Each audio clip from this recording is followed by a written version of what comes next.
বুঝলে ভাই, সামাল আমার আর এসেছে পরীক্ষা দেশ। এখন গ্রামে যদি একটাই ভালো ছাত্র থাকে তাহলে আমার সবার। আমি আশা করি না, আমি গ্যারান্টিতে বলতে পারি 100-তে 100 তুমি মিলুনিও আমার সাথে কথা মিলুনিও আমার সওয়াল দিয়ে ফিলাস। তাহলে তোমার সওয়াল তো আমাদের ইউনিয়নে গর্ভবতী করতে হতো। তুমি যা বলি যাও খারাপ বলুনি, তুমি দেখো এই হয়তো অল্প কিছু সময়ের মধ্যে ওর রেজাল্ট ফিরে আসবে। সওয়ালের দেখি আমাদের পুরুষরা সব গর্ভবতী হয়ে যাবে না।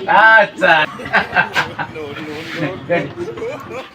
আব্বা আব্বা মিষ্টি আব্বা মিষ্টি কেন তুই পাস করে দে বাবা দে দে খাও খাও খাও আমার তো সাসার তো দে ভাই মিষ্টিটা আমার সব পাস করে যে পরীক্ষা দিতে রেজাল্ট হয়েছে কোন গর্ব আমি বলেছিলাম না গর্ভবতী হয়ে যাবে সব।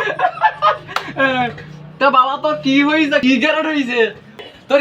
গ্রেড হইছে নাকি গোল্ডেন প্লাস হইছে? তুই আমার বল বাস্ত ভাই তোরা বললাম না আমার গ্রেড হইছে। গ্রেড হইছে গ্রেড মানে তার মানে তুই কি ফেল করেছিস? শুনতে কয় কি? ওরে হ্যাঁ তুই শোনো তো কি শুনবো, তুই ফেল করিস কি শুনবো বল? ওরে ওই সেই এমবির মেয়েস না, হ্যাঁ ও ফেল করিছে। ওই সেই চেয়ারম্যানের সওয়াল আছে না, ও একটা ফেল করিছে। ভাই আমি ফেল করিছে, তুই আছে ভাই আমি ফেল করিছি, তাই মিষ্টি খাওয়াতেছি। ফেল করে আমার মিষ্টি খাওয়াতে লোক পাস তুই করে জুতু মার ওর মুই জুতু মার।